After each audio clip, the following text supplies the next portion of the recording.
Hey guys, Craig here again. So welcome back to the Bronco Buffalo build. Here's part two of the beast as it was. So as promised, I've gone to a certain step. I think it's step 30 something, wherever I'm in the instructions. So this is where I'm at with the build now. What we'll do as normal is we'll go through the build, what I found with it, go through the instructions and show you any issues I've had. But I do firmly believe Bronco have made a mistake with the name of this model. It shouldn't be the Buffalo MPCV with slat armour and whatever, yada yada. It should be the Buffalo MPCV Who Wants to Be a Millionaire edition. Because you will need lifelines, you will need to phone a friend, potentially ask the audience, and 50-50 comes into this bad boy. So Buffalo, if you're Bronco, even if you're listening to this or you eventually see it, might be a worthy name change.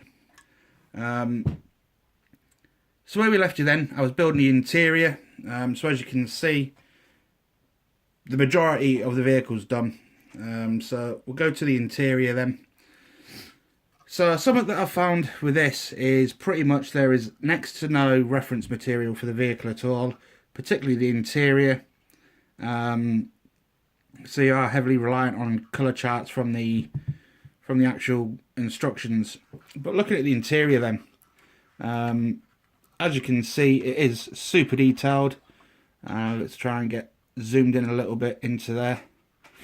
So as you can see, the dashboard is phenomenal. All the little photo etch vents and everything, all the little gribblies all in there. The TV screen and everything there for the crows.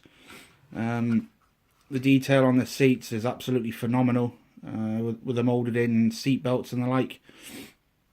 It's a shame they're all moulded exactly the same. It would be nice maybe if they'd moulded some with them open, whatever. But either way, the radio sets in the back, absolutely spot on, as you can see. The American version of the Bowman and everything. The aircon unit and everything at the back there is absolutely phenomenal. And then the actual back of the vehicle. A couple of things with the interior then that I've found is the cruise control column here is 3 separate pieces. So you get the joystick, the flat bit there, and then like, if you can try and get it in, this little piece down at the bottom on the floor. It does show you a picture in the instructions, but what I found is I had to trim the tab off the bottom of this piece down here and glue it flat to the floor, because it looks as though there's supposed to be a locating lug in the floor, you know, something like this, for it to fit in, but it hasn't been put into the actual plastic. So trying to get that sit properly on that little pin, nightmare. So I've chopped that off and just stuck it flat to the floor. TV screens and that, this was fairly easy. You've got to trim this side for it to fit on the side of the seat as per the instructions. These little bow shackle things on the end, these were a little bit tricky to get on. Fiddly, but possible, obviously, because I've done it. The radio bit in the back, I had a bit of an issue with that. Followed the instructions to the T. And what I actually ended up with was the radios stuck this side of the bracket, and following the instructions, trying to put the bracket onto the wall, it was back to front. So I don't know if that was me generally being a mong, it probably was, but just be aware of that when you're building this thing, the flat end goes to the front and the shaped end goes to the back to fit the shape of the hull. That sounds really easy now I've said it. But when I was building it, it weren't that easy following the instructions. But generally, that wasn't too bad, the interior to finish off. The next tricky parts that we come across, the front fenders, these rubber flap things here, not too bad, and everything fits into the proper location points. But when you're doing the back ones, it actually shows you these pins going into the end hole, this hole and that hole. Looking at the pictures and the instructions, this was my fault. I'd had all of these 3 pins one location point forward, so the rear fender didn't fit. But this part is left loose, and this should have been here, or on one of these, because you get the longer version of the mud flap so it fits onto here or something. But the reason that's left there is so you can put the slab armour on the side, the spaced armour around here, and that locks everything into there. However, something I have noticed with these pins is this one sits proud, this one sits flush, that one sits in, but there is a piece of plastic, shaped plastic, that fits this, that comes all the way along and is supposed to stick to all of these flat. And that's what the slab armour and the bar armour sticks to. So that's going to be a little bit tricky.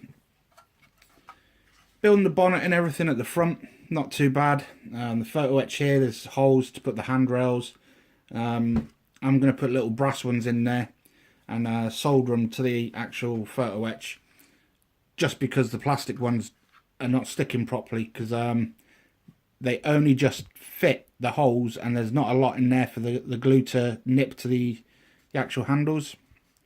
These two brackets here you can build in photo etch, however I lost the will to live at that point just purely because they are so tiny and so fiddly, and the actual overall effect that you get from all that ball ache and finicky photo etch is pretty much identical to what's already there that's moulded in plastic. So I thought I'd save myself the headache and just do that. Something that I did find a little bit annoying, you get two bonnets in the actual kit. You get this piece and the other one. The kit calls for the other bonnet. The only really main difference is where the window wipers fit. So this must be the Mark 1 Buffalo bonnet, and then the Mark 2 has got indented slots here for the window wipers to fit in. So I've gone for the Mark 1, as you can see. However, it is what it is. Photo etch on the bonnet, that weren't too bad to put on. I've accidentally bent a little bit there, but hey ho, battle damage. The front then, headlights, not too bad. Putting the photo etch brackets on, not too bad. However, right in the front, right here, I don't know if that's going to zoom in so you can see it properly, you've got little photo etch tabs that are supposed to lock these flaps open so the lights are either open or closed. This one I haven't put on, so it looks as though the flap's just loose, and it's just bouncing about because it hasn't been locked down. This piece here, this piece of photo etch, bends around the bit of plastic behind it. Wasn't too bad putting on at all, and no real issues with the front bumper at all. That's the bracket for the arm to locate to, the actual mine clearance part. And this side is pretty much the opposite to the other side, so not much to say about that. These little photo etch bins at the back, they were easy enough to put together and the fit was really nice. At the back here then, the ladder and everything, and this plate that goes on the top, no issues with that whatsoever, and it all fit pretty nice. And as you can see, one of my little square boxes for the ABS has fell off, so I've got to glue that back on. But so far, now you've actually seen how the kit looks and goes together, it should take out some of the mystery for you. So that alleviates your phone a friend or your ask the audience. But to get to this point was a nightmare. Following the instructions, because again, not the clearest, not the best. Moving on to the top piece of the hull then, as you can see all the antennas are on, the arms, what do you call them? The arm location thing there for when it's rested, not too bad to do. The top hatches can be a complete ball ache, depending if you want them open or closed. What basically happens here is you've got a piece here, which is the piston for up or down. You've got a little tiny piece that goes in the corners here, and they are literally a tip of a pin. You've got to locate these in, and the pin kind of locks onto it, so you can swivel your hatch like you'd see on a tank. What I'm trying to explain is it does this sort of thing that you see on the tank, so you can open or close your hatch But yeah, that's what it basically is. But they are so tiny.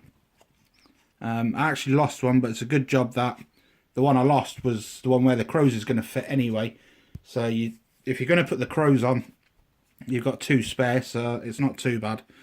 But if you have it in the open position, you get the longer pistons to go up and down here, and the rest of it's very easy. And then you put the handles on the end, and that's pretty much the top.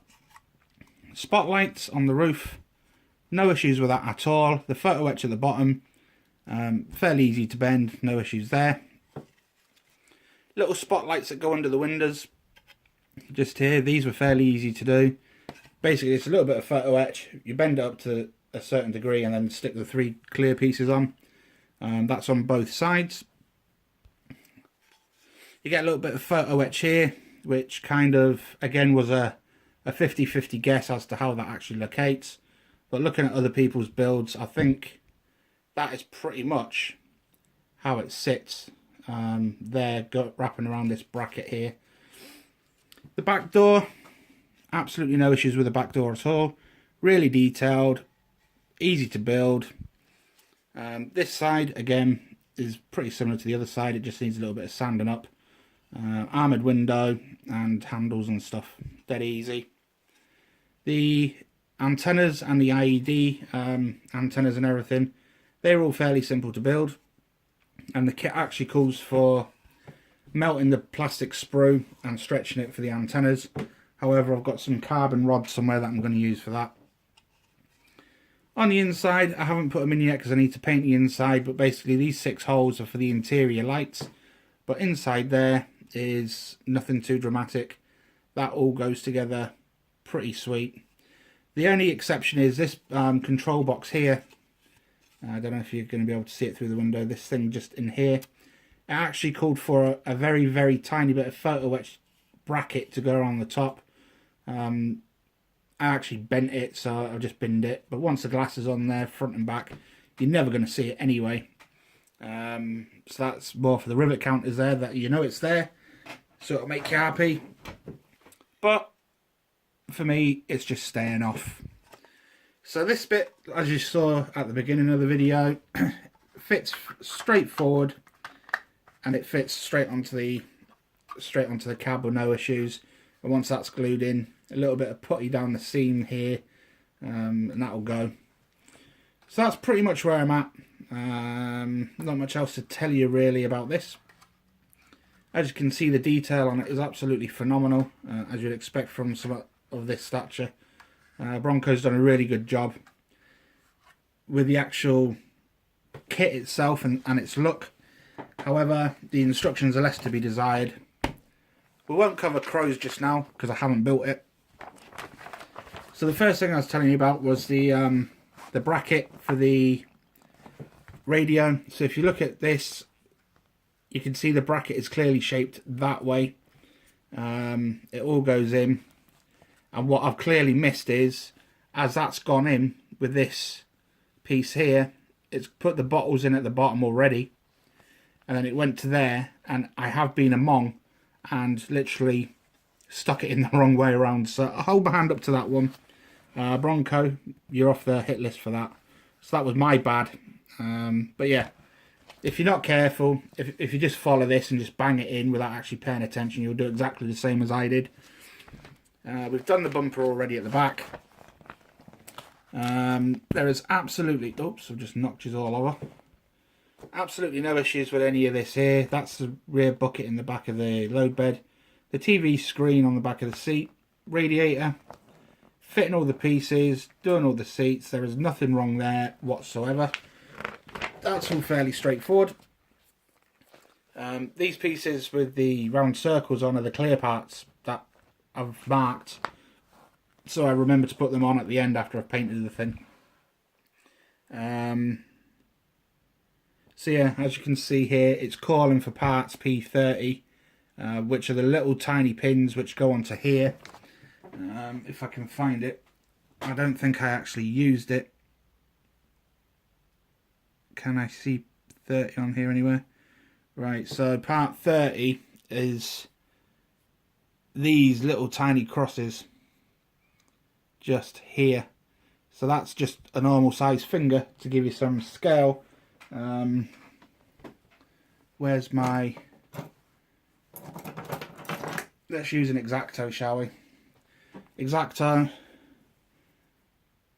So you can get the gist of how big that actually is. They are absolutely tiny, minute. I've put one on and the other box is open. But this is the sort of thing you're dealing with. Some of the size of these parts are absolutely phenomenally small. But good luck with that one if you decide to use them. This is a bracket I was just telling you about. Just here, part P26. That is super frail, super thin. It's very hard to bend without knackering the bits in the middle. And then it doesn't quite stick to the plastic as sturdy as you would like. So I just sacked that off. Like I said, you can't see it. Sides of the bonnets, no issues whatsoever. This is fitting the inner walls and the clear pieces to the inside of the cab. Absolutely nothing wrong there. And then, like, here is the bonnet. This is what I was telling you about the bonnet. That's the only difference of these windscreen location points. I've put the Mark 1 on and this must be the Mark 2 bonnet. But it doesn't actually give you an option. So just be aware that when you're peeling off part U17, you pick off the right U17. Here, I haven't done the window wipers because I haven't put the window in. This is what I was saying about that control arm. It shows you here where it's supposed to sit. It shows you there where it's supposed to go in between these two here. But this little pin right at the bottom, just there, there's nowhere for that to locate on the floor. So all I've done is just chop that bit off and stuck it flat to the floor. The brackets on the side of the bonnet, it tells you here. Sorry guys, I'm getting a bit of man flu. It shows you here how to put it. So there's those P30s again. P13, P25, stick it together. And then you stick it on the side of the bonnet, on the grills around here, wherever it was. However, the overall effect is achieved by the plastic. So I've saved myself some issues there. Basically, this part here on step 28 is asking you if you want your roof hatches open or closed and the corrosion fitted. This is building all of the hatches. And then it shows you here the mud flap bars that I was telling you about. So just be aware that it's not this one, and this one. Because when you come to dry fit this, it fits in those three holes a little bit better than it does using that hole, and that hole. But skipping forward the instructions, the reason this isn't secure is because it sticks to the back of the armour. Fitting the front ones, absolutely no issues there whatsoever, fairly bog standard. That's just fitting the arm to the roof. That's the spotlights on the side of the windows that we showed you just now. That's the indicators that go on the fenders. How to build a spotlight, I've just got the clear parts to put on there. Building the exhaust, building the mirrors, building the photo etch boxes on the side of the wheel arches. No issues there. This is fitting everything to the vehicle. Building the rear door, we've already mentioned, absolutely no issues there. Building the rear lights, you only get a photo etch bracket for the clear piece to glue into. So I've built the bracket, which is, or was, underneath here somewhere. So basically you're building, oops, you're building two of those. Let's just move this blanket back. You're building two of those. You've got the option on the cover open or closed so you can see the lights or not. So that's not too bad. Oh, I'm going to knock your camera. Knock your camera. Knock my camera even. Moving forward. Fitting all the bumper and everything. That's the other bracket to the other side. Fitting all of this to the bumper into bad. Doing the rear ladder fairly straightforward. However, it is fiddly trying to get all these pieces to locate and glue straight. You get the option of open or closed. Basically, the ladder just folds up if you want it closed. This is all the antennas and everything, and fitting all the panels and the rear ladder to the back of the chassis. The chassis number plate at the back gets glued on, and that is pretty much where I've got to. Oh no, it's not. I'm at step 39. No, I'm not. I'm at step 40, but basically this is just telling you to stick all the antenna mounts to the vehicle, and put in the melted plastic as your antennas and that. I've only got one P35 to do, which is, now it's actually glued. I can put the little brackets on the side of the antenna mounts, and then I'm good to go for stage 40, which is the actual arm itself, which is going to be fun. However, that's as far as I've got. So overall then, guys, the one thing I would recommend with this kit is do a buddy build with it, because if you're not too sure, if you're doing a buddy build with this, you can always ask your mate who you're building it with to see what he thinks, if he's at the same step, and you can try and work it out together. So this would be actually a really good kit to do as a buddy build, or some form of group build or something, is to do these. All three different variants that you can do. The fit of it is absolutely spot on. Everything fits where it should do.